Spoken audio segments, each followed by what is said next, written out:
It started with a spark. A desire to fulfill Christ's great call, evangelization. Through the inspiration of its founder, Bishop Robert Barron, Word on Fire set out to proclaim Christ to the culture.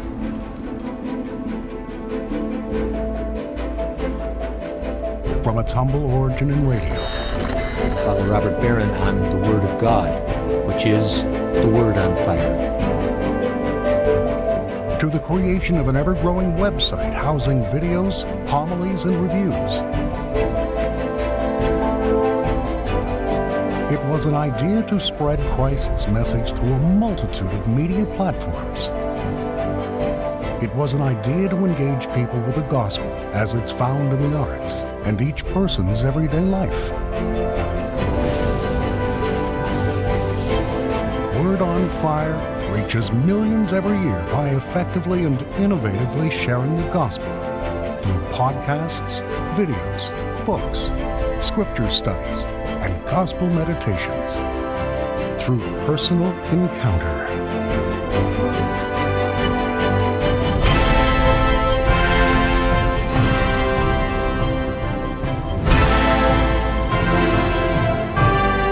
Fire sets out into the deep to reveal what it means to truly encounter Christ, to broadcast a faith that is ancient and forever new, to proclaim the universality of Catholicism beyond the borders of country, background, or person.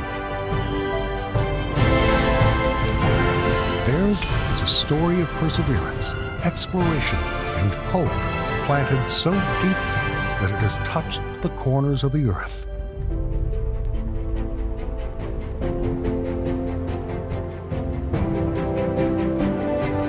The spark set to engage the culture became a means to evangelize the world.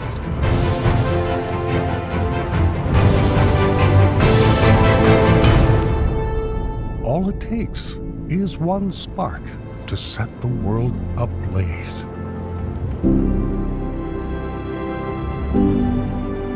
This is the Word on Fire.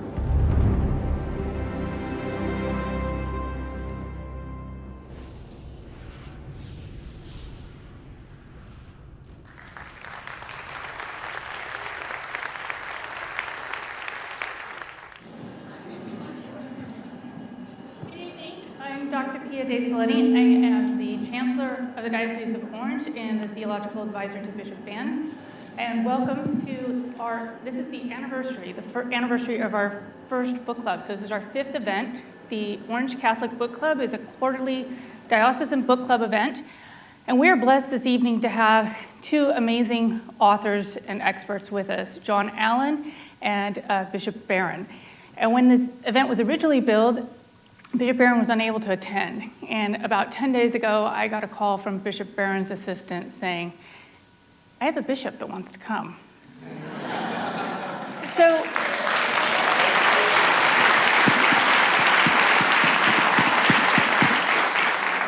you can imagine how thrilled we were.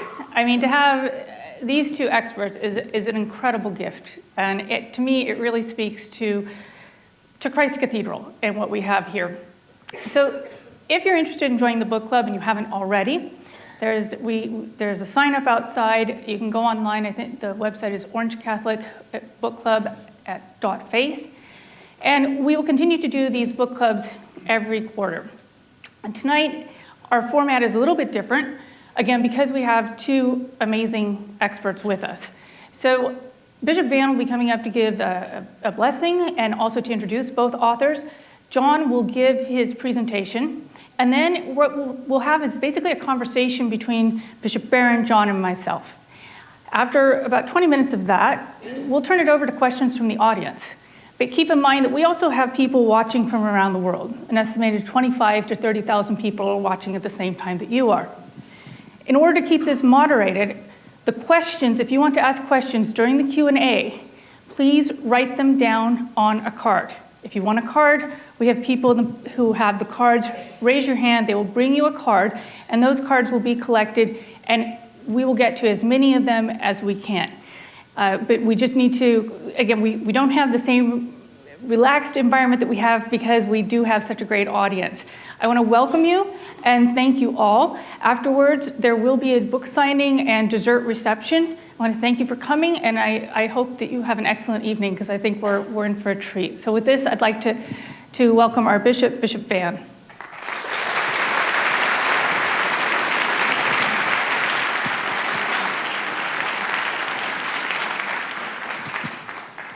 Welcome to everybody this evening. Bienvenidos a todos ustedes. I'm especially grateful to have everybody here on Christ Cathedral.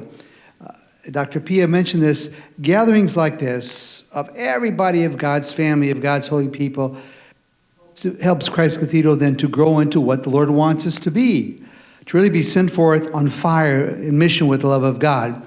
So with that, I'm going to make also kind of two shameless requests.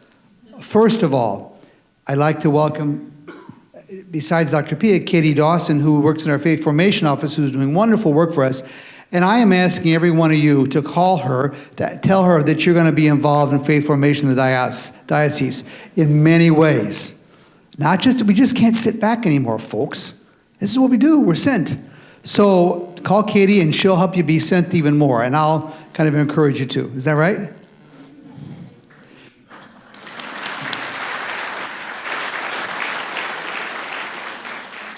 And then as well, another shameless announcement, an important announcement, that we have a save the date for the dedication of the cathedral.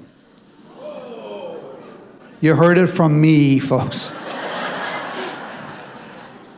About a year and 5 months away, July 17th, 2019. 2019, not this year, July 17th, 2019.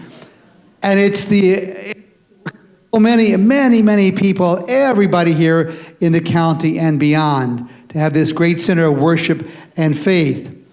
And I will tell you, it's ahead of schedule and on budget. So who could ask for anything more, as we say? So July 17, 2019, say the date. Father Smith and a bunch of us are working on a whole series of events. So that formal invitations will go out later. Yes. I welcome my good friend John Allen, Bishop Barron, friends for many years. I would like to begin us have.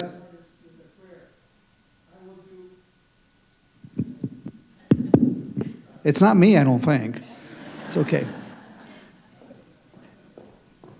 This is what we call the collect or the opening prayer for this evening, today's Mass.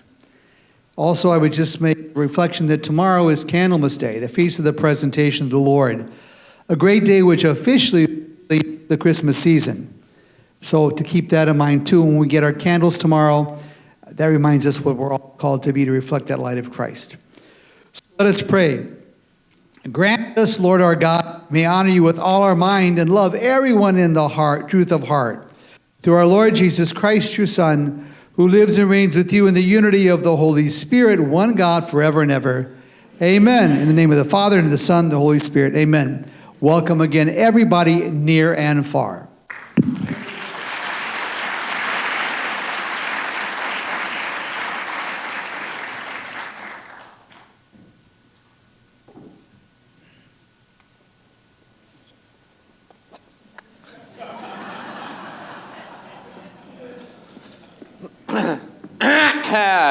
Hello, OC.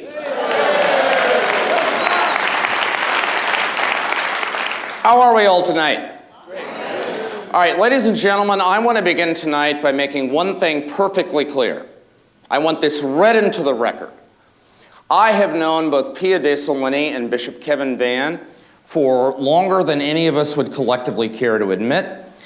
I think it is fair to say that I am among the greatest cheerleaders and fans of both of these people. They are dear friends. They are inspired leaders. You people in Orange County won the lottery with this combination.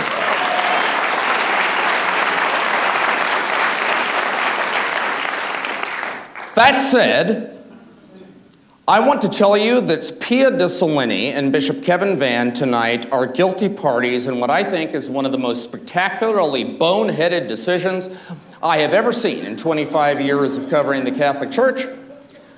Here's the deal. We have tonight with us two personalities. One is the greatest natural communicator in English language Catholicism of our time, and one of the greatest natural communicators of all time, the most inspired, most powerful, most compelling, most persuasive Catholic evangelist going today, and you have me.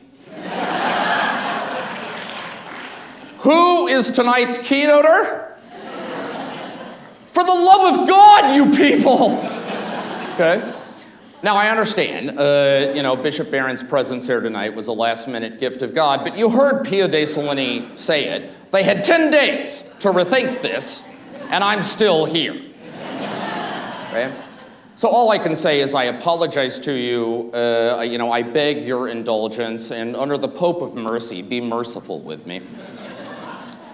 What I want to do tonight, and I'm going to try to be as brief as possible. As King Henry VIII said to each of his wives, I won't keep you long. But I want to try to answer two questions. And then we will hear from the star of our show, who of course is Bishop Barron. The two questions I want to answer is, why did I want to do this book, and what did I learn from it? Okay? And, at some level you might think, well, hell, you're a Catholic journalist. Bob Barron is the most compelling Catholic personality in American Catholicism today. Why wouldn't you want to do the book? Well, here's the thing.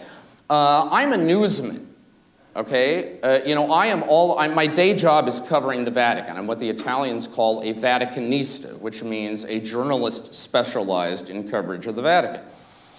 So, over the last 48 hours, what I've been doing is, reacting to the latest kerfuffle about the Pope in China, and, breaking news about how he's responding to a sexual abuse controversy in Chile. I mean, this is what I do, okay?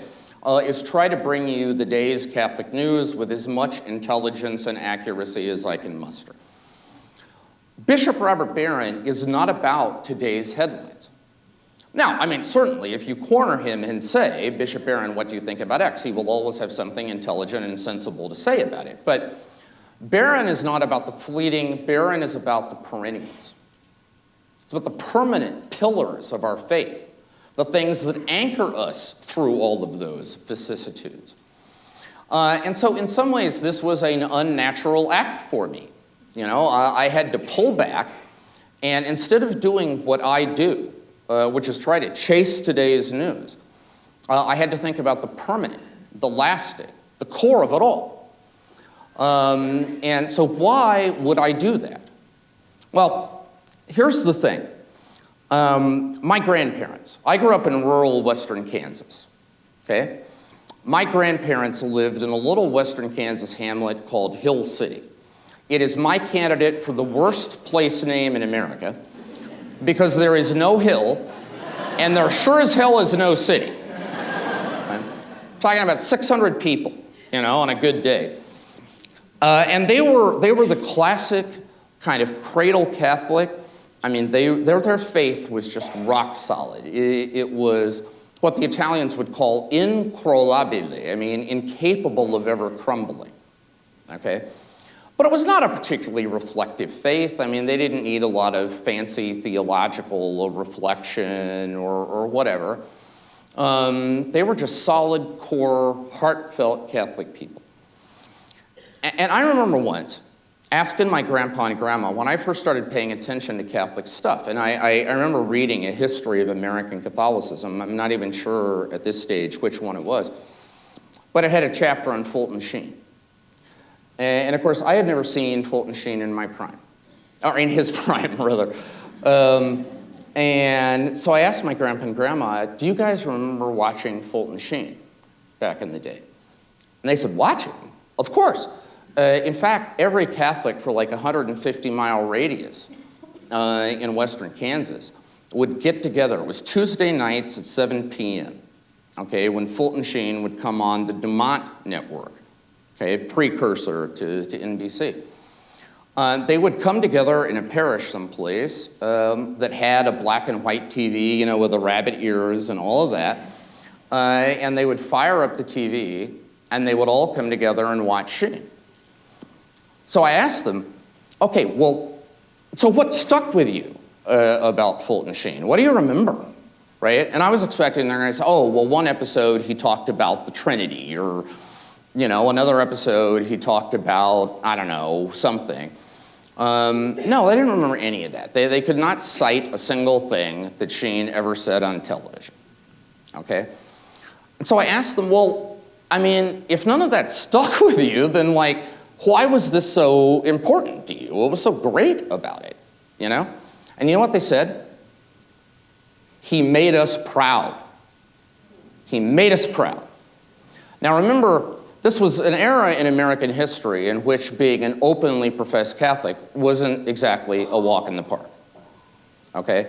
I mean, in 1951, when Sheen's show Life is Worth Living first debuted on the Dumont Network, it was still unthinkable that a Catholic would ever be elected president of the United States.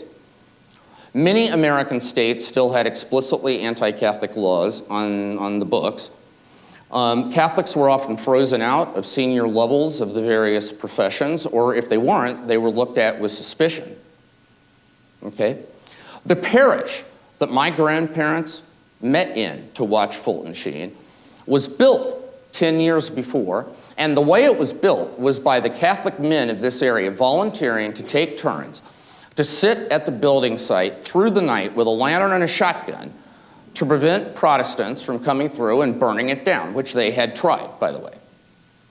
Okay, that was the epoch, okay, we're talking about.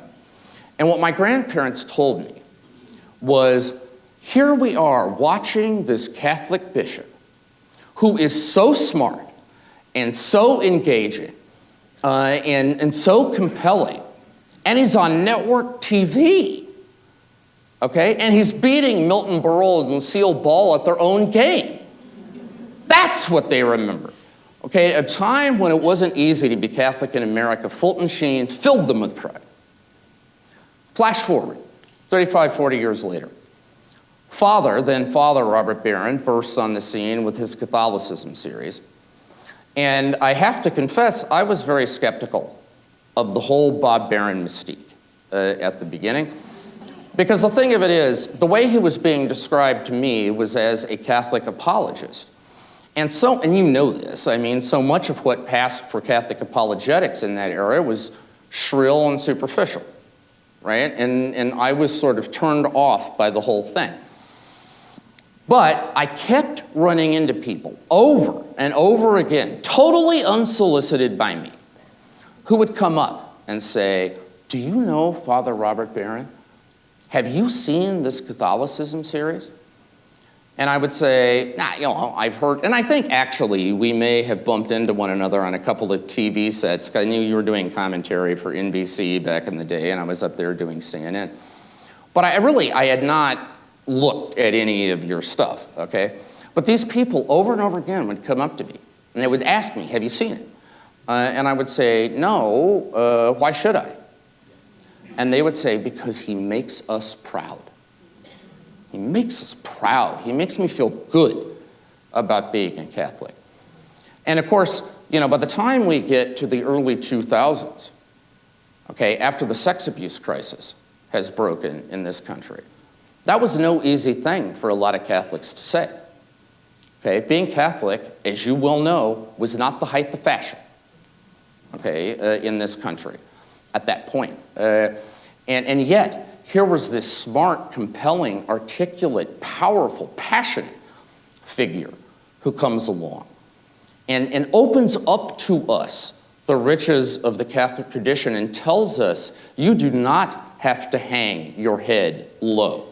You do not have to be ashamed. Yes, there are some awful things that happen in the church, and Bishop Barron is completely forthright about that. And we will never finish doing penance for it, and we will never finish repairing the damage. But at the same time, there is so much richness, there is so much beauty, there is so much greatness in this tradition. You can feel good about that. And ordinary people who had no political agenda over and over came up to me and said that was the Bob Barron effect. And so I decided I need to get to know what this is all about. And I remember saying, okay, I'm just going to watch episode 1 of the Catholicism series. That's it. That's all I have time for. And I'll just see kind of what this whole thing is about. And I ended up binge watching it the way some people binge watch, you know, Sex and the City or something like that. I mean, it was just so compelling. And I'm like, because, you know, I don't know if this is at the beginning or later, but you know that blurb from George Weigel? It says, this is the most innovative Catholic media project of the 20th century or something like that. And, you know, I thought that's got to be just like hyperbole. And then I watched it and I said, well, good Lord, if anything, George is underselling this. You know, it was just amazing. So when I had the chance to get to know what makes the bishop tick, obviously, therefore I jumped at it. Okay, that's why I did it. Now, what I learned. There's so much that I could say, but I'm going to try to make 3 quick points. Okay? Because, you know, one of the things that makes Bob Barron such a fascinating story is the question of evangelism, successful evangelism. Can that be taught, or is it something you're just born with? Okay, I think the proper answer is, to some extent, it's a mix of both. But I think there are some lessons evangelists can learn from Bishop Barron, and these are 3 that I took away. 1, the deep intelligence of Bishop Barron. I mean, like, I watched Catholicism, I knew this is a smart guy, okay? But you talk to him. I mean, you're talking about a man who did graduate work in Paris, who speaks fluent French, is conversant with multiple languages, who has an astonishing mastery of the Catholic theological tradition, who easily could have been one of the great eggheads of our time. But, you know, instead, God put him on a different path. And, you know, one of the things about Barron that has always mystified me is the preternatural calm that he has. I mean, he can be in front of the most hysterically angry secular critic of the church, and he never gets flustered, never gets rattled. And I was trying to figure out, where does that come from? My conclusion? It's smartest kid in the class syndrome, okay? If you just know, flat out, that you know more, okay, than anybody you're ever gonna talk to, you never have to get rattled. You know, in the book, there's this great line when Bishop Barron answers the question of what advice would you give to an evangelist, and, you know, a would-be evangelist. And he says something like, go off and read for 6 months, you know, and then go into the field. There's a great lesson there. You know, sometimes when it comes to evangelization, we are all process and no substance. What makes Bob Barron magical is that he is both process and substance. All right, secondly, the powerful conviction that he projects that the right way to start the presentation of the Catholic message is not with what we're against, but what we're for. Okay, the beauty of Catholicism. You know, he says start with beauty, and then you can get to the true and the good. Now, you know, all of that can seem, and by the way, you know, if you want, he could stand here and recite from memory in long passages of von Balthasar illustrating this point. Please don't ask. Where he makes that concrete in the book, I think, is when we start talking about baseball. It turns out that both the bishop and I are baseball fanatics. He has the poor taste to be a Cubs fan, but I won't go there. Anyway, and he starts talking about, and he asks me, you know, he looks at me and says, well, what made you fall in love with baseball? Was it the infield fly rule? No, it's when you're a kid and you're out there in the field and you smell the freshly cut grass, right? And you feel the smack of a well-thrown ball on your glove, and you know, you finally connect, right? And you drive a ball that is nothing other than a weak grounder to first, right? You actually make contact. It's the magic of it. It's the fun of it. It's the beauty of it that causes you to fall in love. And then all of these rules suddenly make sense, right? They no longer seem like impositions of authority, but they seem like the necessary conditions to make this game come alive, right? And he gets that, powerful, and it pervades everything it does. I think there's something that evangelists can learn. Start with beauty, everything else follows. And then finally, I think it's the profound sense of mission that Bishop Barron has about what he's doing. He can be, I have to confess, as a journalist, he can be a little bit of a tough interview, because the kinds of questions that make sense to mere mortals just don't register, you know, a lot of the time. And so, you know, I would look at him and say things like, you know, you could have been a United States Senator if you had wanted to, right? Or, you know, you could have been your generation's Harry Carey, or, I'm sorry, let me use the locally appropriate reference, Vin Scully, or, you know, any of that. And he'll look at me like, what are you talking about? Because, see, the thing of it is, in his mind, like, what he's doing is not indulging his own appetites, or he's not doing it just because he's good at it. I mean, he's not dumb. He gets that he's good at it, but I mean, that's not the primary reason he does it. You know, in his world, his decisions are not his. You know, in his world, first of all, what he's going to do with his life is work out with his ecclesiastical superiors, but ultimately, it's about trying to discern the will of God. Where is God calling him to be? So if you ask him, how come you chose this path? He'll tell you, this path was chosen for me. And this is because he has this deep sense that ultimately this is not a job. And this is not just something he does because he's effective. Okay? But this is what God wants of him. This is what God is asking of him. This is what the church needs right now.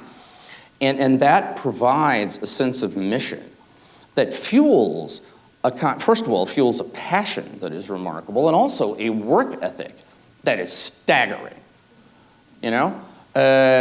Because if you feel you're on a mission from God, you're willing to put a little bit more on the table, you know? If I can use a great Chicago reference, the Blues Brothers. We're on a mission from God, you know? Well, that's Robert Barron. He is on a mission for God. He feels that in his heart, in his soul, and it shows in everything he does. So if you want me to extract 3 lessons from the Bob Barron story, there you are. If you want to evangelize successfully in the America of the 21st century, first of all, know what you're talking about and put in the time and the intellectual legwork necessary to master the material, to understand the tradition from the inside out. And not just the tradition as it expresses itself today, but the unfolding tradition over time. Secondly, be passionate about the beauty of Catholicism. Understand the romance, the adventure, the love story, ultimately, that Catholicism is, and be able to express that. And third, understand yourself not to be doing a job, but to be performing a mission. That, ladies and gentlemen, is a successful evangelical strategy, as we would say where I grew up, every day of the week and twice on Sunday. That is Bob Barron in miniature. He is a treasure. He is one of the crown jewels of the American church. Bishop Robert Barron, thank you for what you do, and more than that, thank you for who you are, sir, because you're a gift to all of us.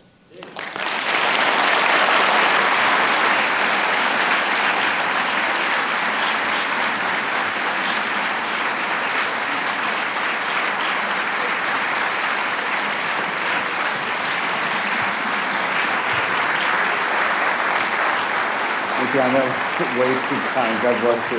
Thank you for that. Thank you, Lord. So do I need to go to confession now? Yeah. My agent will pay you off now, what we agreed to beforehand. So you can see from John's style why this is an easy read as well. It's a page turner, but I want to just have a little conversation here with you both, and feel free to jump in, but the theme of the book, To Light a Fire on the Earth, new evangelization. That's a term that is thrown around in all quarters of the Catholic world. Very few people define it. They talk around, well, both terms, evangelization and new evangelization. Yeah. So what is evangelization, and what's new about what we're doing? Well, you know, I would just go back to the word itself. Euangelion in Greek means good tidings, right? Good news. Good news. And the good news is that Jesus Christ is Lord, that Jesus Christ is risen from the dead, and therefore he's the king, and therefore he's the one to whom you should owe your final allegiance. So it has just of its very nature, a life-changing import. Jesus Christ is risen from the dead, therefore your whole life has to change. Jesus Christ is risen from the dead, therefore you've got to give your whole self to him. That's evangelization, old and new.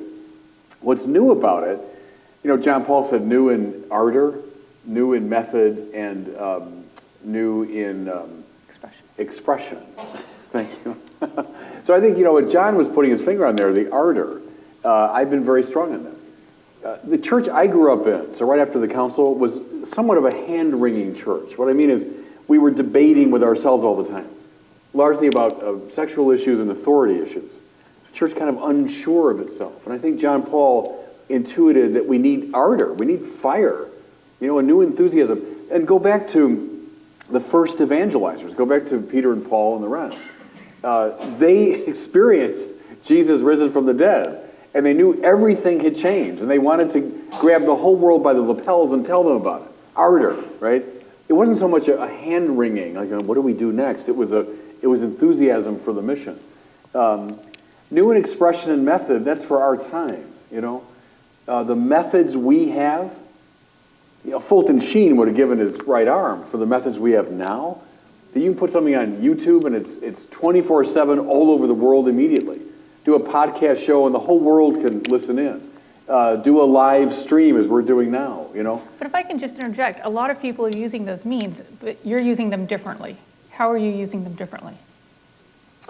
You mean like within the church framework, that different than other people? There's lots of apologists. There's lots of people use Catholic apologists of good intention, using YouTube, using social media. Well, yeah, he's using them differently. He's better than they are. Yeah, that's right. Why? Yeah, that guy's got it figured out. Come on, this is not rocket science. I mean, one of my favorite videos of yours is when you were giving the whole explanation, your interpretation of the James Bond movie Skyfall. Yeah. I mean, there aren't very many apologists or evangelists who enter into the culture the way you do. Yeah, and that was an intuition from the beginning with the YouTube videos. YouTube started in 2006. We did our first YouTube video in 2007. So right away, I intuited the importance of that medium. And the very first one we did was on a movie. It was on Scorsese's movie, The Departed. And that was my wager, was that if you want to get into the hearts and minds of especially younger people, movies and music, use the popular culture. But not to do it in a sort of pandering way, but to enter into that culture and find elements that are redolent of the Catholic thing. So in the Scorsese movie, I talked about evil and the way it insinuates itself and so on and so forth. And yeah, with the James Bond movie, I always say too that Clint Eastwood's Gran Torino is one of the best presentations symbolically of what the Church Fathers called the Christus Victor theory of the atonement, how Jesus becomes victor over sin and death, how he kind of outmaneuvers the dark powers and thereby liberates people. You want to see a really good narrative exposition of that? Watch, Get Off My Lawn. That's from that movie. But watch that movie all the way through and you'll see a very powerful Christ figure. So to your question, that's something that I've always tried to do, is to get intelligently, and I hope in a Catholic way, into the popular culture. Just a footnote to this whole thing, Bishop. I don't know if I've ever shared this with you, but I actually have a couple of regrets about the book. Yeah. And one of them, you reminded me when you asked about James Bond, okay? Because the famous James Bond movie, Dr. No, right? I wanted to say that what makes Bob Barron great is he is the great Dr. Yes of the Catholic Church. And I had this whole plan for like a James Bond lead into it and the whole thing, and then forgot about it. Yeah. So I'm trying it out here tonight, ladies and gentlemen. Dr. Yes, I like that. So reading the book, we learn a lot about your history, how you came really to be at this stage in your vocation, how Word on Fire came to be. What I was surprised to hear about is that there's a Word on Fire movement. Was that news to you, John? Yes, it was, although I later learned it shouldn't have been, because it's actually on your website. But I hadn't got to that section yet, Yeah.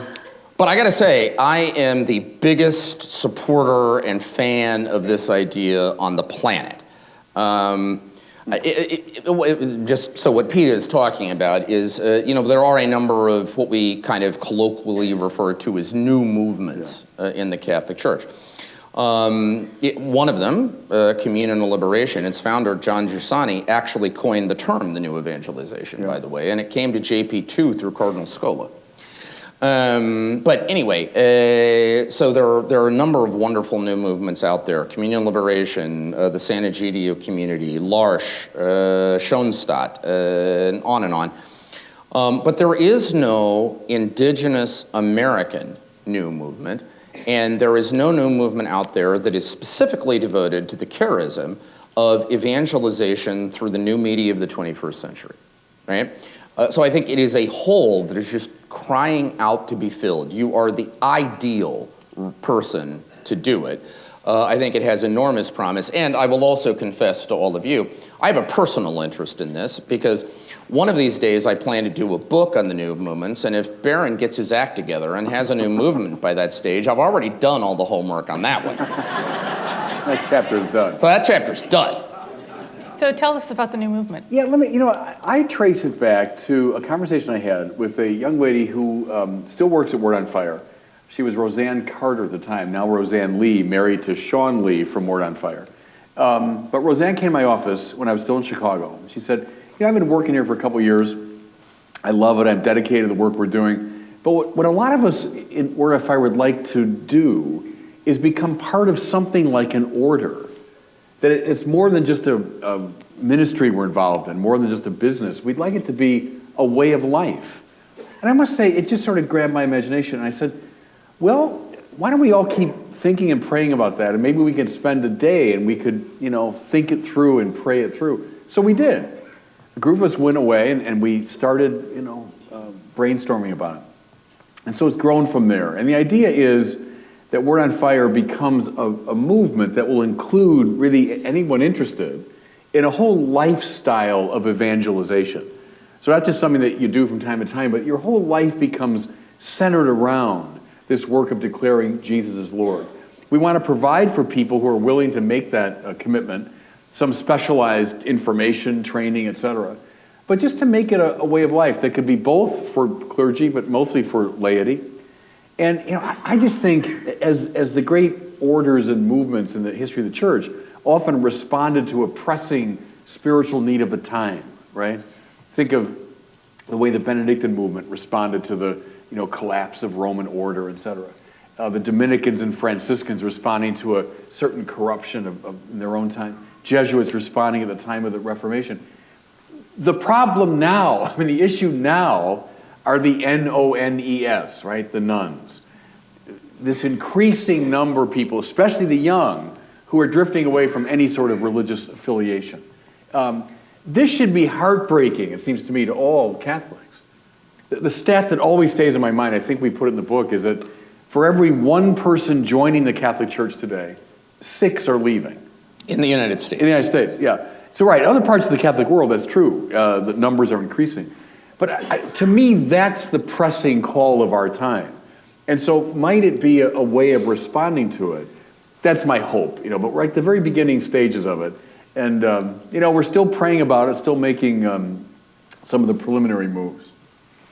So, just a footnote, you talked about, how you discovered a lot of things about where Bishop Barron came from, that you hadn't known.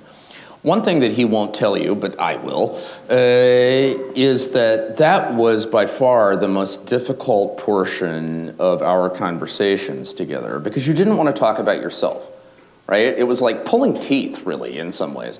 Because Bishop Barron, first of all, is a very humble guy, and secondly, he wants the focus to be on the message, not on himself. All of which is completely understandable, but it doesn't sell books. Let's face it. And so, I wanted to excavate, some of the. Where did you come from? how do you get to somebody like this?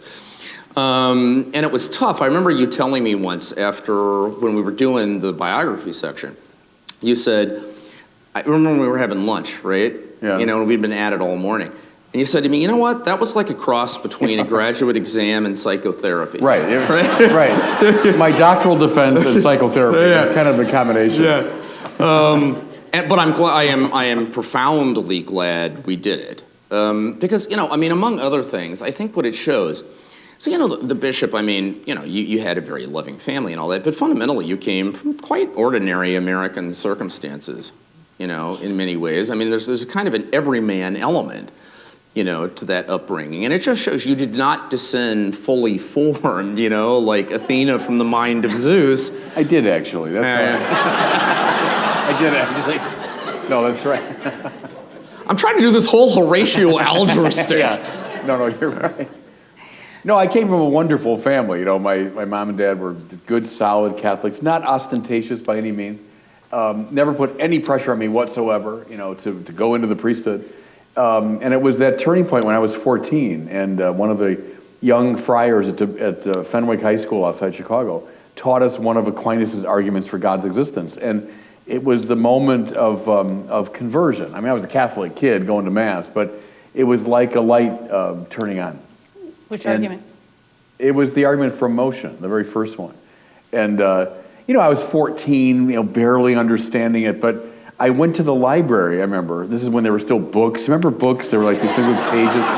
And like that thing sitting right there? Yeah, that's a book, Yeah. And I went there and I got the Mortimer Adler, the great, what do they call it, the great books or great ideas.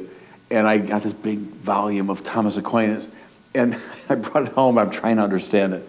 And my father said, kiddo, maybe you could try something a little easier. But it lit a fire in me, and it kept me on this path, which I fundamentally never left to this moment, So that's really where it happened. That's when the lightning struck, if you want, for me. So you speak of two things that really resonated with me. One is beige Catholicism, because I think a lot of us have experienced that. I recall my first communion book just being about butterflies and flowers. And then I thought, Pia, you must be like making that up. It couldn't have been that bad. And so my mom, a couple of years ago, she presented us each with a big, expanding folder of all sorts of things from when we were kids. Yeah. And lo and behold, there's my first communion book. Yeah. And I remembered it correctly. It really was that bad. It really was that bad. and we still have this flavor of beige Catholicism. I mean, similarly, when I reached the end of high school, I said, there's definitely a God, but organized religion has to go. And my dad said, you can go to any college you want. The only one I'm going to help you with is Thomas Aquinas College in Santa Paula. My pastoral region. That's right. And within 2 weeks, I was hooked. Yeah. I was hooked by this, and by this presentation of truth. And in fact, I was so angry that I remember calling each of my parents and yelling at them on the phone because I felt like something had been withheld from me all this time. Okay, my personal experience, because I grew up in the immediate post-Vatican II period. We're the same Okay. time. And you remember when Cardinal Law once famously described Catholic theology in America as a vast theological wasteland. Okay, maybe slightly polemic and overdrawn, but I can bring personal experience that is what I experienced. And I went to Catholic schools all the way through. Okay, and I remember dumb stuff like, the Feast of the Assumption, we're singing Leaving on a Jet Plane, okay? And stuff like that. But you know what did it for me? I don't know if I ever told you this, but it was a really weird thing. When I was a senior in high school, or junior, I was a junior. So I was a little bit older than you were at 14, okay? Mm-hmm. But I was a precocious kid too, okay? Yeah.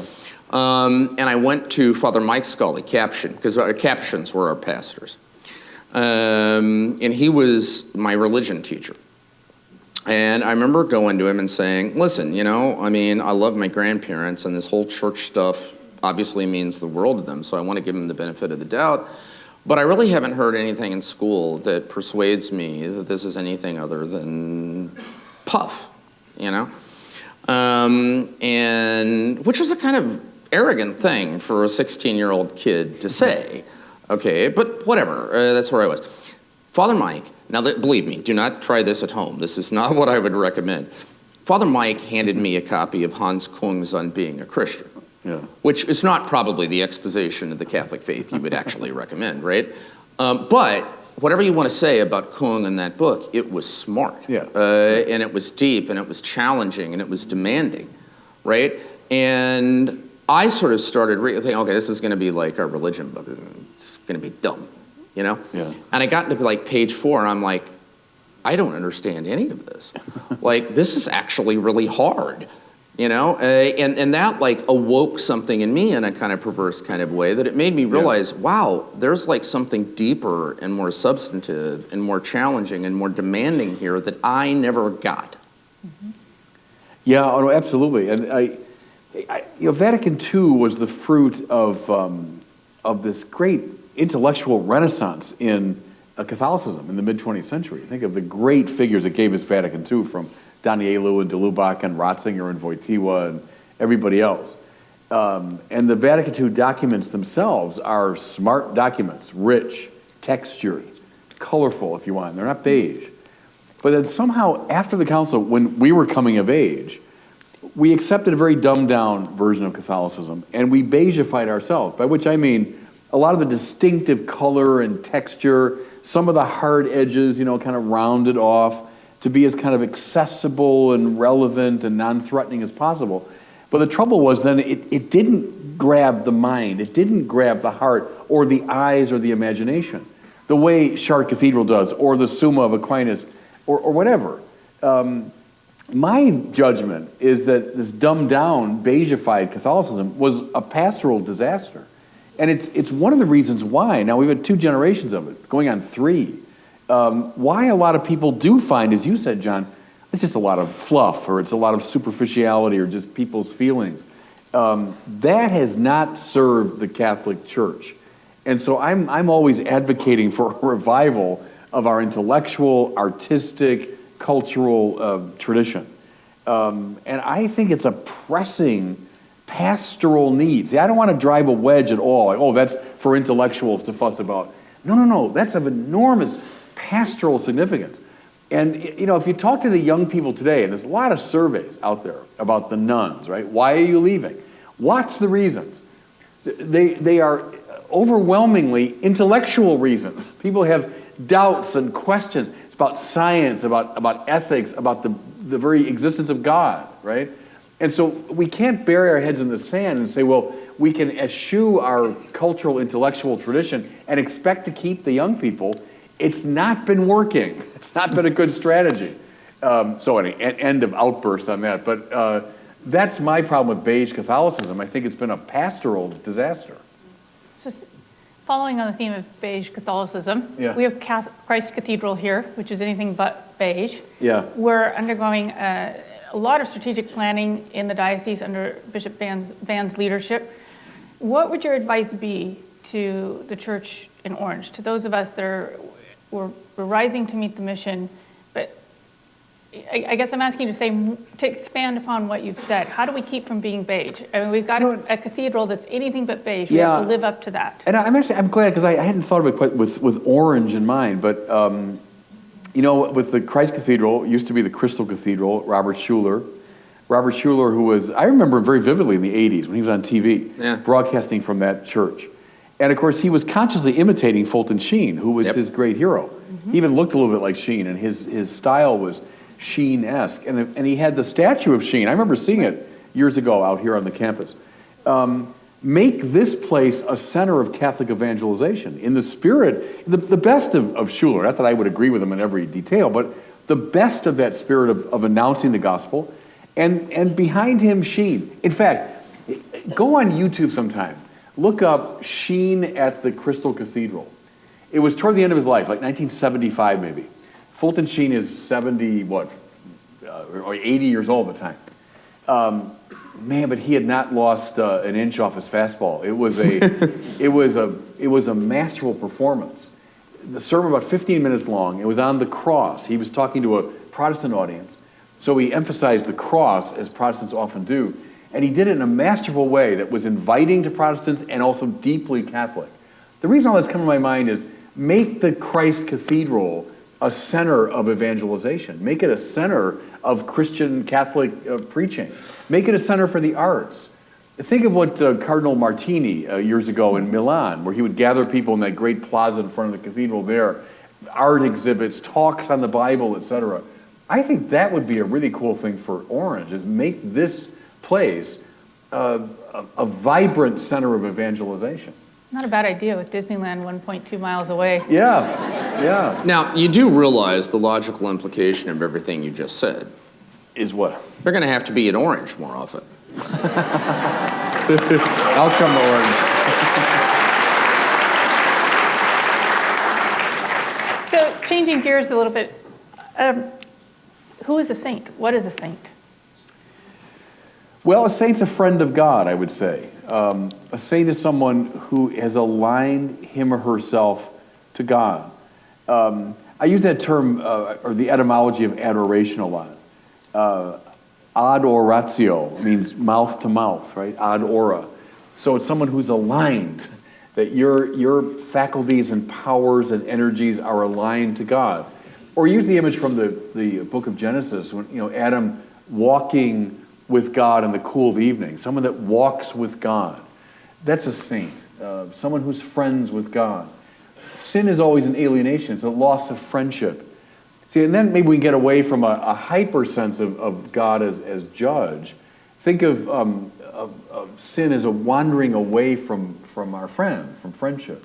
So I'd say that, a saint's a friend of God in the fullest sense. But in the book, you say that a saint is also keenly aware that he is a sinner. Sure, that's because, and I look at the bright lights here, and I can see the little smudges on my glasses, which I can't see when I'm away from the light, right? So that's the image, is when you're directed toward the light, you're more, not less aware of what's the matter with you. And that's okay. It's like if you're with a really brilliant friend, and I mean brilliant in the full sense of the term, you notice by contrast, oh yeah, I'm not really up to that level. Yeah, I had some experience of that. So I think that's how it works, so the saint knows that he's a sinner. And that's G.K. Chesterton, one of my great heroes, said that. He said, there are saints in my religion. That just means someone who knows he's a sinner, So you talk about the addicts, those who are depressed, as actually having a desire for God that's been misplaced. The course has been I love that theme actually of desire. For Christianity, the game is not eliminating desire. It's the awakening of desire in the full sense. See, an addiction comes from directing our desire for God to something less than God, which we all do in this room. We're all sinners, right, in this room. That means I've got this hunger for God, this hunger that only God can satisfy. But I hook it onto, now fill in the blank, pick your poison, whether it's pleasure, money, power, honor, whatever it is. And then I start trying to fill myself up with those things. And necessarily it's not going to work because I'm not wired for those things. I'm wired for the infinite God. And so I start panicking because it's not working. I keep trying more and more, wealth, power, pleasure, whatever. It's not working. And so now I get obsessed. And the woman at the well, right? I go back to the well every day. That's why Jesus says to her, you come here every day and you drink and you're still thirsty, aren't you? I want to give you water bubbling up in you to eternal life. See, there's evangelization, is to tell addicts, and we're all addicts in this room because we're hooked onto the wrong things. There's water bubbling up in you to eternal life, which is Christ. I love that. I don't know if we put it in the book, John, if we have it there, but that great definition of evangelization, which is one starving person telling another where to find bread. Isn't that good? Because it gets you away from a purely intellectual approach to it. Like, I've got some ideas I want you to know. No, it's, look, I was starving, and I found bread. And I know you're starving too. Let me tell you where the bread is. That's evangelization. And see, when you've experienced that, and that's where the addiction thing comes in really strongly. We're all addicts, sinners. We're all addicts, And I was the woman at the well too. We can all say that. And someone said, the woman at the well is also the proto-evangelist, so... Right. That's exactly right. Because when she discovers this man who told her everything she's ever done, who, in other words, unmasked the addiction, and then gave her the water bubbling up to eternal life, then she became an evangelist. One starving person telling another where to find bread. One person dying of thirst telling other thirsty people where the water is. That's evangelization. And that's your movement. Yeah, that's the movement. Right. All right. So you had more of an intellectual conversion, and yeah, it started there. I resonate with that. but you talk about the starting point being beauty. So was wondering if you can just expand on that a little bit, but at the same time, when I was discussing this at a dinner party recently with friends, I got a lot of pushback. They said, well, wait a minute, that doesn't apply to men and women the same way. They said men are drawn by beauty if we're talking about physical beauty, typically feminine physical beauty, that women are drawn by beauty in a different way. Hey, nothing wrong with feminine physical beauty. Just want that to be on the record. So, again, if you could just speak to this concept of beauty as something that draws, and then, in your pastoral experience, do men and women experience it differently, or? Oh yeah, no, I think that's absolutely right. And see, I'll do it kind of in a philosophical way first, then get down to cases. You begin with Plato. In the Symposium of Plato, you have that wonderful speech by a woman, Diotima, gives this speech, and she says, you know how you begin with the beautiful person. So she imagines looking at a beautiful figure, a beautiful person. And that leads you then to a consideration of other beautiful persons. And that leads you to a consideration of the beauty of nature. And from there to the beauty of the world. And then finally she said, you look out to the open sea of the beautiful itself. So, and that little move, that's right through Western culture.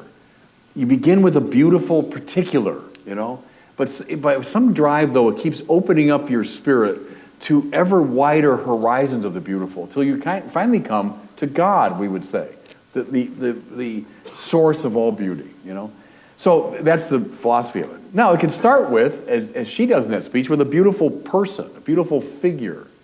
Or, like in John's example, baseball, So maybe that's more for the young men, but it was for me. It was the beauty of baseball that grabbed me. The smell and the sound and the movements and the fun of it. But then that opens you, if you allow it to grow in you, it opens you to other and wider fields of the beautiful. So I think it's okay if men and women perceive that differently or start differently, but the instinct is the same, from the particular to the source of beauty. Where'd that come from, Where's that beautiful face or person or game or experience finally come from? That's the way it works.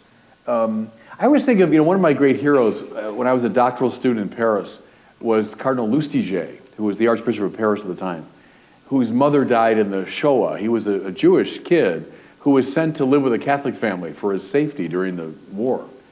But during that period, he wanders into a cathedral, Jewish kid. And the cathedral was his Thomas Aquinas experience. It was his moment of awakening, and that led him finally to God. It was that beautiful place led him to the source of beauty. That's how it works. So I want to return to the theme of media. You come to the conclusion from different experiences of media, film and so forth, that there is a Christian instinct. What do you mean by that? Well, I think the Christian instinct, really is what I was saying earlier, is this hunger and thirst for God. Everybody's got a hungry heart. I mean, that's Bruce Springsteen. And that's an updating of Augustine's. Our heart is restless till it rests in thee. And I've said, I say it on YouTube almost every day when I'm responding to people. That's true everybody. Absolutely everybody. And that's why it's interesting. When Augustine uses that phrase, he doesn't use the plural. He doesn't say our hearts are restless. He says our heart is restless. Inquietum cor nostrum. We have one heart, in other words. It's what draws all of us together. We're all hungry for God because nothing in this world satisfies us, right? Right? And try as we might, and as rich as we might be, and as much pleasure as we experience, we're not satisfied because there's a one heart that links us together. So if that's true, that's going to invade necessarily all the works of art that we human beings tend to produce. And so there's that spiritual instinct that you can see. There's also this part of it, Pia, is that one of my great intellectual heroes was Robert Sokolowski, who taught at Catholic U when I was there years ago. And he said that there was a once integrated Catholic culture that blew up at the Reformation and modernity, and that's a long story, but the integrated Catholic thing blew up. But the pieces of it, he said, fell, boom, boom, here and there, and twisted often, and kind of smoking and a little unrecognizable, but still the bits and pieces of a once integrated Catholic culture. So part of the job, he taught me this years ago, is as we wander around the culture, we say, well, look, you see that? I know it's a little bit out of shape and it's not the way it should be, but that's actually a bit of Christology over there. And you see that? That's our view of God, now somewhat distorted. Or see that? That's sin and grace. And so you can start seeing it then in TV shows and in the movies and in songs and in people's ordinary experience as the bits and pieces of Catholicism are lying around.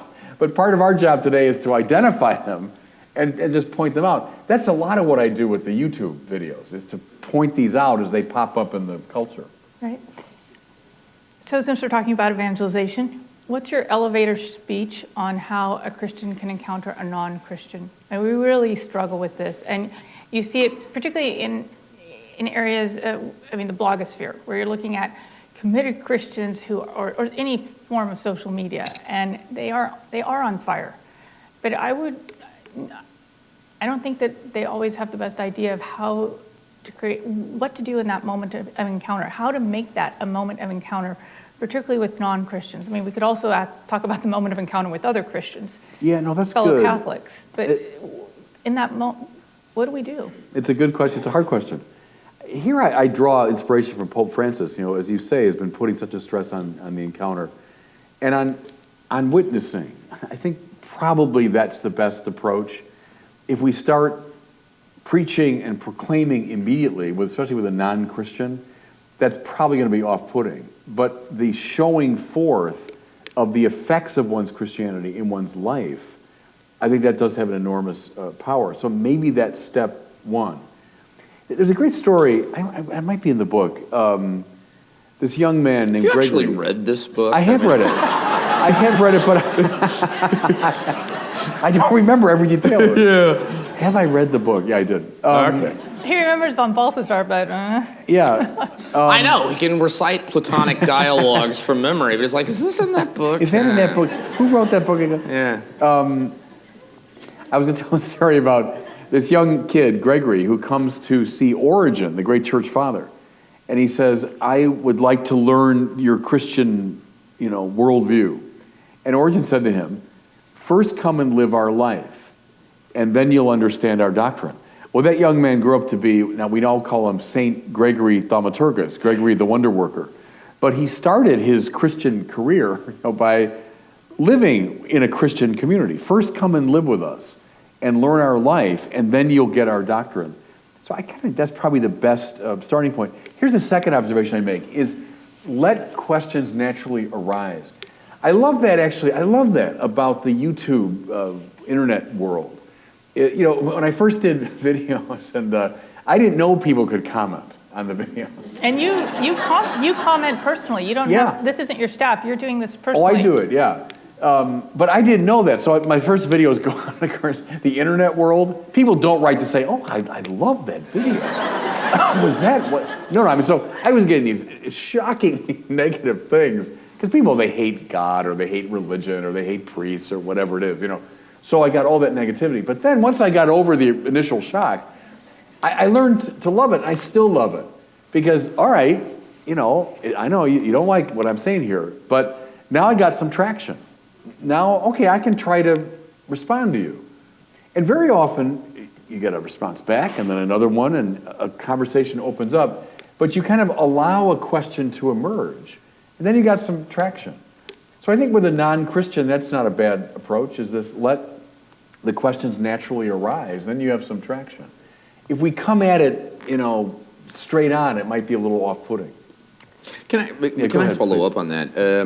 I am legendarily, in many respects, a complete dinosaur.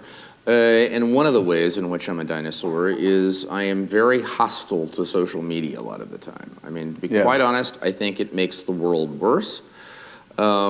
Significantly worse a lot of the time, and I'm just, it's not my scene, okay? And the reason is because that so often what it seems to lend itself to is hysteria, acrimony, like seeing who can out-snark the other, right? And that kind of thing, and kind of things you would never say to somebody face-to-face, right? But it's just easier to do in this environment.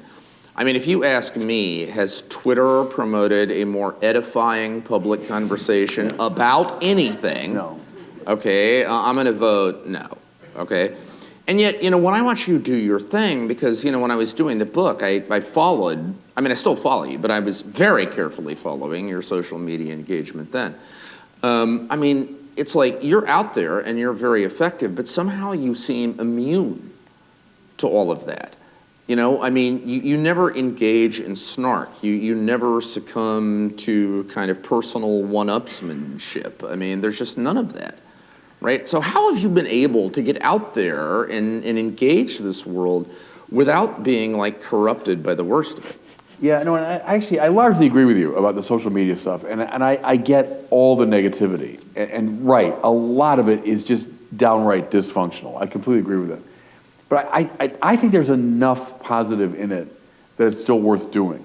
And that's what I try to do is, someone said to me very early on, always remember, behind those words is a person. Yeah. It's so easy. And when they first appeared, honestly, when I first got comments, they were just obnoxious or obscene. I'm like, oh my God. And then your instinct is to fight right back. And, But behind those words somewhere, he might be in his mom's basement and God knows where, but there's no, that's exactly where these guys are. Yeah, right. There's someone behind those words, And so to try to find something, even in those very negative or snarky remarks, there's something that you can engage, and to try to do it in a inviting way. And here's something else I've learned over the years. Let's say I'm having a long dialogue with someone, and it's a little acrimonious, it's a little back and forth, but it's going on and on. Well, it might be a year later, someone writes to me, or they come on the website, and they'll say, you remember about a year ago, you had this long conversation with this guy. Well, I was reading that. So someone else in his mom's basement, somewhere else, was reading this long exchange. Maybe I never got through to the guy I was immediately talking to, but I reached this one over there, So I think it's worthwhile, even though I totally agree with you. It's marked by tremendous negativity. I'll buy it's worthwhile when you do it. Yeah, but then you can't. One can do it. I mean, one can learn. And I've told bishops this. I think as we move forward, the Mormons are way ahead of us. By the way, the Mormons train. The missionaries, they still go around door to door, but a lot of the Mormon missionaries now with the white shirts and the black ties are at computer consoles, and they're responding to people through the internet. I think if bishops could train, let's say a real crackerjack young priest, not to teach in the seminary, but to do that kind of work, to do this media, internet, social stuff, and be highly trained, get someone with a good doctorate from somewhere, but to lead that outreach I think is important. All right, so we're going to switch to questions from the audience. Okay. If you have cards, they'll be collected. I believe there are also questions coming from Facebook. While we're collecting those, I'm going to ask Bishop Barron one more question. Yeah, sure. And wonderful. So you say that prayer is the place to begin. And when I look at faith formation, I sometimes just get frustrated. I think, oh my gosh, there's another program, right? Another program. And what I find is that on a very practical level, and I've had many priests confirm this for me, most people don't know how to pray. Mm-hmm. So we're talking about all these programs, faith formation, evangelization, all good stuff. But it seems to me that sometimes we're missing this the foundation, which is prayer. So how do we teach people how to pray? Yeah, good. And you can't just tell me to do it. We actually have to teach. I mean, you learn prayer by doing it, but we have to. I mean, the people in our pews, in our parishes, I would say the vast majority, they know how to. They have those utterances. They pray. I would say on a loose level, but I would say they do not have a deep relationship with the person of Jesus Christ. Yeah, good. I think you're right. And I'll say a couple of simple things about a very important topic. Thomas Merton, the great Trappist spiritual writer of the last century, was asked one time, what's the one thing I can do to improve my prayer life? And he said, take the time. I always like that. He was a great spiritual master, but he distilled it to that. to someone who's starting, what can I do? Take the time. So very few people take the time. We take time for lots of things, but prayer, so it's that, if you're really ambitious, that hour in the morning, half hour, 20 minutes, 5 minutes in the morning, or the end of the day, there's some time in your day when you say, I'm going to commune with the Lord. I'm going to cultivate my friendship with the Lord. So take the time is number one. But then there's a lot of simple things. To learn the Lord's Prayer in a very profound way. We all know the words to it, but to take the time to pray the Lord's Prayer slowly and meditatively. I'm a great advocate of the Jesus Prayer, from the Eastern tradition. Lord Jesus Christ, Son of the living God, have mercy on me, a sinner, is the whole prayer. But then you say it over and again, breathing in on the first part, breathing out on the second part. Like breathing in grace, breathing out your sin. Pray that 10 times. Pray it 100 times. Or read the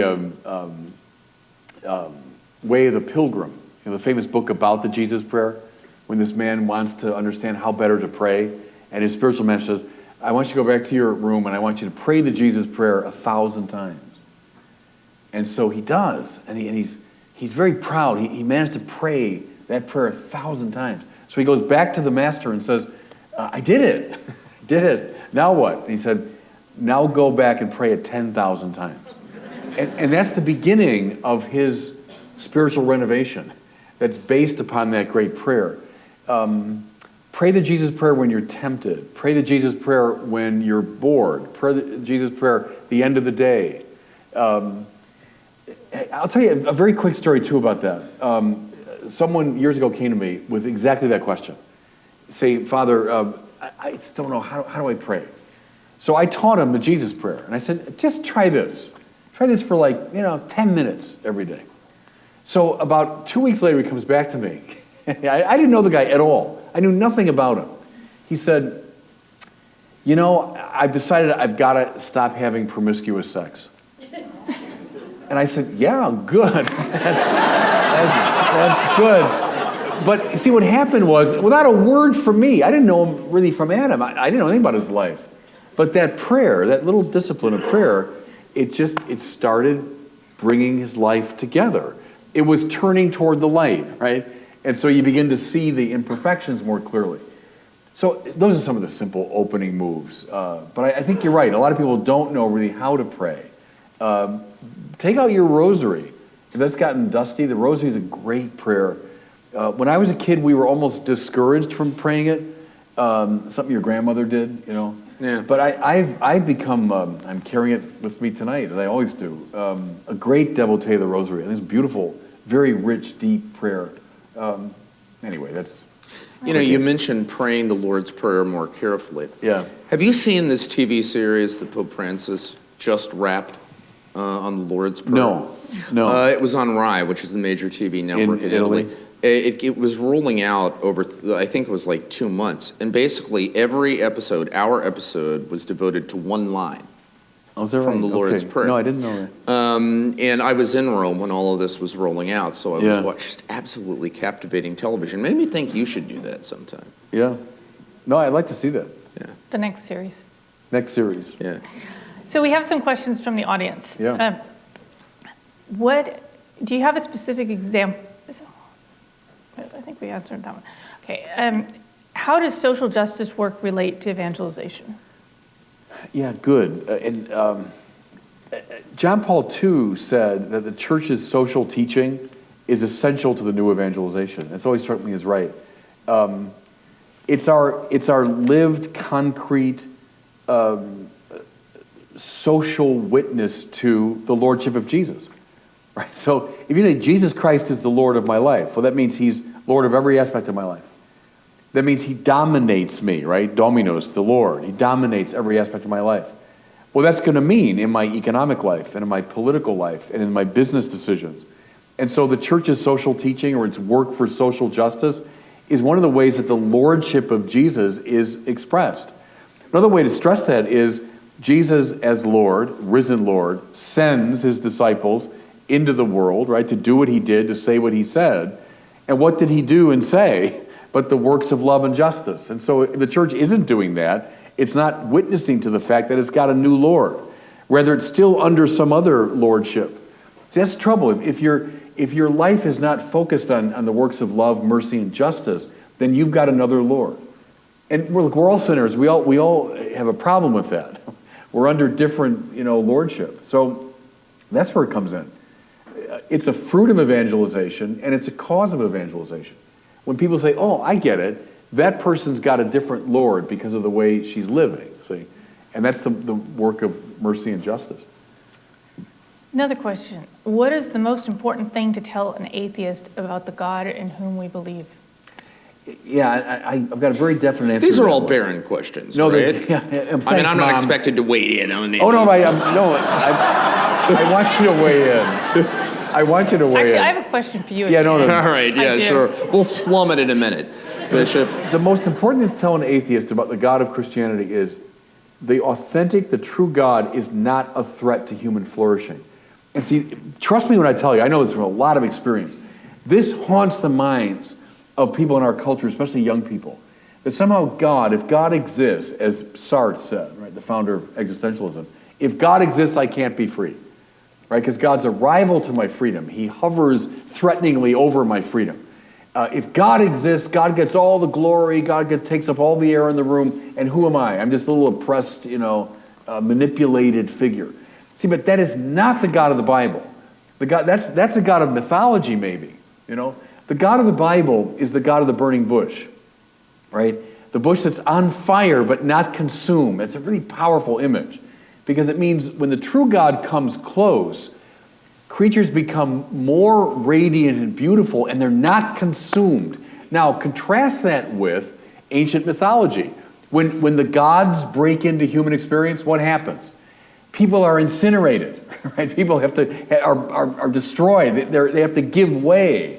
Because the gods are competitors to the human project. Not so in the Bible. And you see it most clearly in Jesus, right? Who's truly human and truly divine. And his divinity does not compromise his humanity. I think, everybody, that's a message that we have been lousy at proclaiming. Because so many people believe the opposite. That God's a threat to human flourishing. St. Irenaeus, I'm sure that's in the book. St. Irenaeus said, Gloria Dei homo vivens, right? The glory of God is a human being fully alive. That's our message. That's our message. And we've been lousy at proclaiming it. That's what I tell an atheist. That's the best thing to know.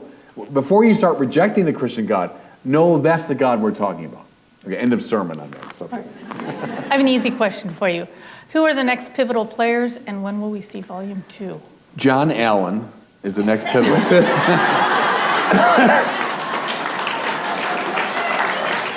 He is a pivotal player for sure. Catholic media mogul. Yeah, mogul. We just filmed, last summer we filmed for Benedict and for Augustine, the pivotal players. This coming summer we're filming... And by that you mean Saint Benedict. Yeah, I'm sorry, not Pope Benedict, Saint Benedict of Nursia. And then this coming summer we're going to film for Fulton Sheen and Flannery O'Connor.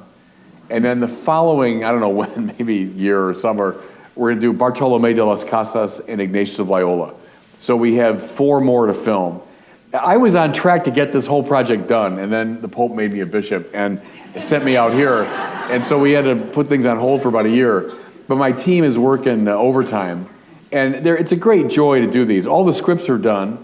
We just have to, find the time to go and film and then do all the editing. So we have 4 more to do. So following on that question, of all the pivotal players, who is the most influential on your own life and why? Thomas Aquinas. So he's one of the pivotal players, and he's by far the most influential on me, and because of the story I told earlier. And he's just, the French have that lovely expression, pierre de touche, like a touchstone. And he's the touchstone for me. It's where I just keep coming down. I wander here, wander there, but I come back to Aquinas, or I search out this question, and I find that Thomas has the best way to deal with it.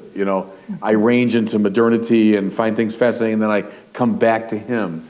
So he's the one that's had the biggest impact. And when I became a bishop, I chose as my motto, non nisi te domine, which is what Thomas said, when the Lord spoke to him from the cross and said, Thomas, you've written well of me. What would you have as a reward? You know, and he said, I will have nothing except you. And I've used that in most of my confirmation homilies. I'll tell the kids about this motto, and I said, but that's for everybody. What would you have? What would you want? If Jesus appeared to you like a genie out of a bottle and said, what do you want? Name it. I'll give you anything. And that's the right answer. Non nisi te, Domine. I'll have nothing except you. Anyway, that's the long answer to Thomas being the most pivotal for me. So we have a question about another saint. Bishop, you have a great devotion to Saint Therese of Lisieux. How has she intervened in your life and work? Oh, gosh, in a million ways. I won't tell any particular stories about that, but there are a lot of ways. And it's a long, involved story. I didn't like Therese at first, I must confess. When I first read her as a seminarian, I read the story of his soul, and I found it kind of, I don't know, sentimental and cloying, and you know, with my post-Freudian imagination, I was looking for, you know, signs of repressions, and it didn't impress me at first when I read it. But then what I discovered was so many people whom I did love and admire loved her. And it led me back to her. I thought, oh, there's got to be something here that I'm missing, you know? And indeed there was. As I grew up and then read her, I think with greater comprehension and, you know, with greater spiritual maturity, I began to see that she's a great master. I remember this from, I'm in Paris. I'm with one of my heroes there, Michel Corbin, is a Jesuit priest. He directed my thesis. And one day in class, he was telling us that in France, they don't call Thérèse la petite fleur, the little flower, as we do. We call her la petite Thérèse, right, the little Thérèse, as opposed to Teresa of Avila, who's la grande Thérèse, right? But then he had a little smile and he said, but the older I get, the more I realize, elle est vraiment la grande Thérèse. Thérèse of Lisieux is really the great Teresa. And I remember thinking, wow, because at Corbin I had nothing but admiration for his mind and his soul.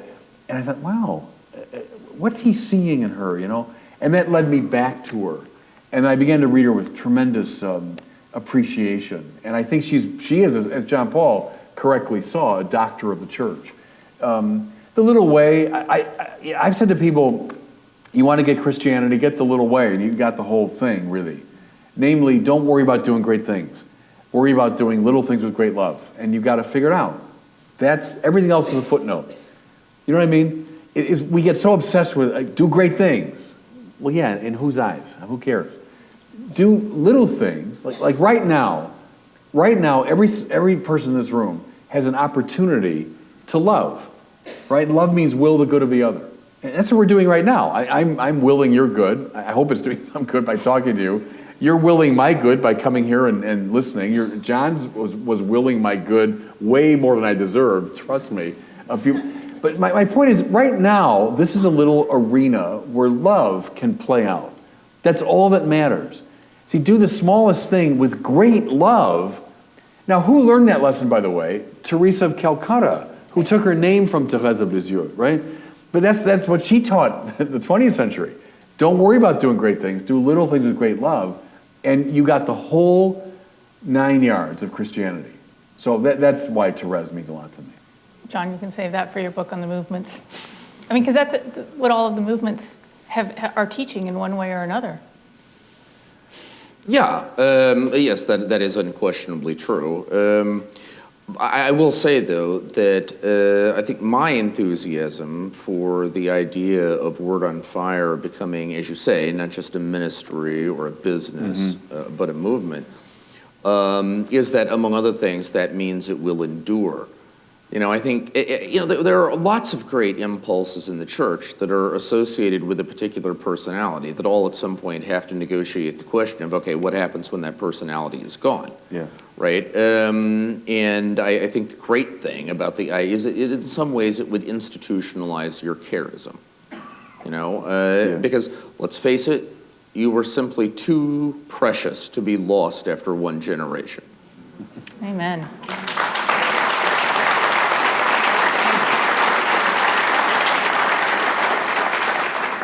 So on that note, I want to ask you the last question. Yeah. What is the most important thing Catholics need to do now about evangelization? I love the comment earlier about go read for 6 months. I want to hear from John about that too. What's the most important thing we can do now about evangelization? Maybe not to hide one's faith. It does not mean proselytize. And the Pope is quite right to be against proselytizing, which is the aggressive, overbearing proclamation of faith. I mean, no one wants that. It's not going to work anyway. But not to hide your faith. Whether that means wearing a sign of the faith on your person, whether it's letting your faith come out in your ordinary conversation, letting people know and see that you believe in the Lordship of Jesus, maybe it's being more confident, more public in our Christianity.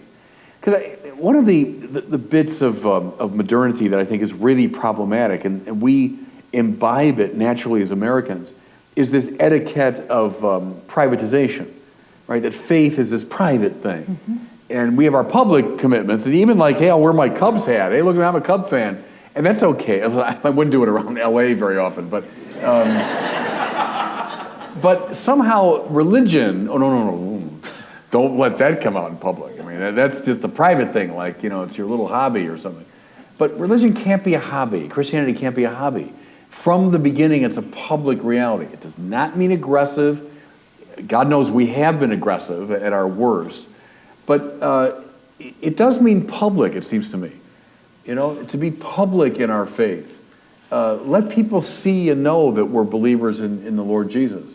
Maybe that's the first thing or the one thing we can do. I don't know, John, I want to hear John on that too. Well, I mean, my snappy soundbite answer to that is watch Bob Barron in action. Okay, you want to know how to evangelize, there you go. Look, if I had to pick one point of departure, it would be what I was trying to allude to in the presentation earlier, which is don't be afraid to bring your intelligence to bear in how you talk about the faith and how you reflect on it. I mean, if you look at the Christian landscape, I mean, all of the different branches of Christianity have their own rich intellectual traditions, right? But the unique thing about Catholicism, I think, has been the integration of reason from the very beginning. Benedict XVI has this great jag he goes on sometimes where he talks about how the integration of Christianity with Greco-Roman culture in antiquity was not a historical accident. Yeah. That Greco-Roman culture was premised precisely on rational reflection on reality, right? And therefore it is no accident that Christianity was to some extent, and his point was we can't simply start jettisoning all that stuff, as if they were historical accidents that are superfluous to the faith, right? Because I will tell you this, I cannot quote Platonic dialogues from memory. I'm going to spare you that, but I will tell you this. I did earlier in my life spend some time as a high school teacher. And even though, actually here in Southern California, it was up in the San Fernando Valley. And even though this was a Catholic high school, quite honestly, many of our kids would have been those nuns. Yeah. That you're talking about. And they came from basically unchurched households and, all of this stuff. But my experience was that, first of all, when my kids, I usually taught sophomores. I would teach religion to sophomores. When they came to be seniors, we had this award we would give to kids who got straight A's, through 4 years of something. All the kids I had had 3 A's in religion and 1 B or C. And the B or C was from me. And so the standing joke at graduation was, all right, the Allen curse, right? You must have had Allen as a sophomore, because I was very demanding. So when I was supposed to teach Bible and church history, I think, right? Yeah. And actually, when we did Bible, for instance, I would have them read snippets of, some of the great exegetes, right? So I was having them read Ray Brown, and they had to read John Meyer, and not whole books, of course, but, relevant snippets that bared on what we were talking about, right? And the thing of it is, most of them had come into that class thinking, They knew everything there was to know about religion, right? I got this when I was in grade school, right? And this is not going to add any value, right? And, I'm not sure how many of those kids I invited into a deeper life of faith. I mean, I don't really know. But what I do know is that they all came away knowing they did not know, everything there was to know. Yeah.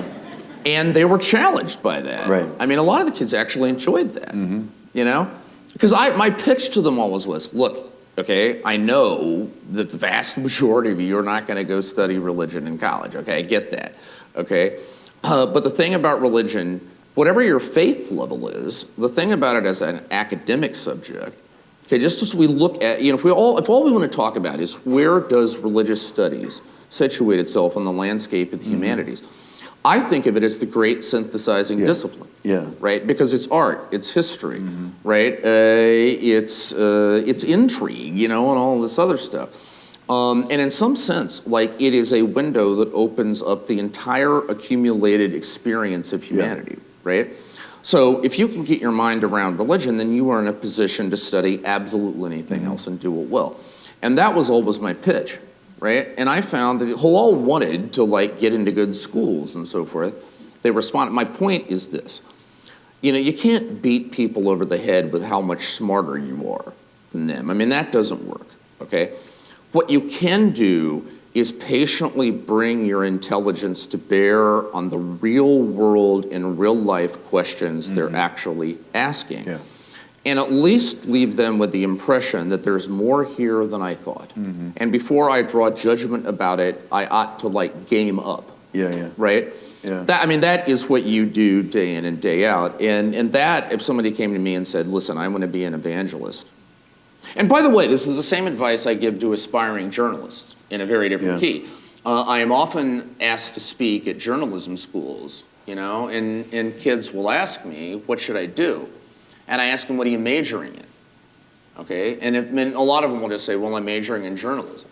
I'll say, okay, well, great, okay, and for God's sake, write in the school paper and all of that. But please, for the love of God, study something. Okay, get a degree, to be a joint major in political science or English literature or philosophy, whatever your passion is. It's a problem with so many journalists. Same thing with many evangelists. We are all process and no substance. There is no depth there at all, right? Well, and I don't really care what the discipline is, but once you have the experience of mastering it, you know what real mastery feels like, and you know when you don't have it in another area, right? That's where I'd begin. Well, I'd like to thank both of you for bringing a whole lot of depth and a whole lot of substance to this conversation. And I think both of you in your day-to-day work, I think, contribute so much to Catholic dialogue. I mean, I remember, John, when I first started reading your articles, the fact that... It was some kind of Lenten discipline, right? You were working off time in purgatory? Not at all. I mean, if that's working off time in purgatory, yay, let me do more. But it was the integrity with which you approached it, and you engaged the mind, and there was always a deeply rational and thoughtful presentation, and that's one of the things that I really enjoyed about your work. And so it just seems to me like just such a perfect match for the two of you to have worked on this book together. And I want to thank you both for coming tonight. It's a great gift to the Diocese of Orange, a great gift to anybody that's able to watch online. This will be later aired on EWTN, to be determined. The date hasn't been fixed yet. We will continue. This is, as I said, is our 5th book club, and so we'll be continuing. Unfortunately, I don't have the next book confirmed. It's really good, but I can't announce it because we haven't confirmed the details. So stay tuned, we will do that. And I want to invite you all to stay. We're going to have a book signing and dessert reception, so please stay, have your book signed, visit, and think about too, especially locally, as we grow the book club, what you can do in your parish, in your communities, because what we'd like to see you doing is when we introduce the book at the beginning of the quarter, you take it, form your own book clubs, and then this should be the culminating event where we all get together. And as of our last book club event, all of the book club, these final events are being taped to be aired on EWTN. So there is a broader audience here. I think Orange can really be a great example for the rest of the country. So thank you for coming tonight. And I ask you to please give our amazing guests a huge round of applause. Thank you, John. You're wonderful. Thank you very much. Thanks, everybody. God bless you all. Thanks.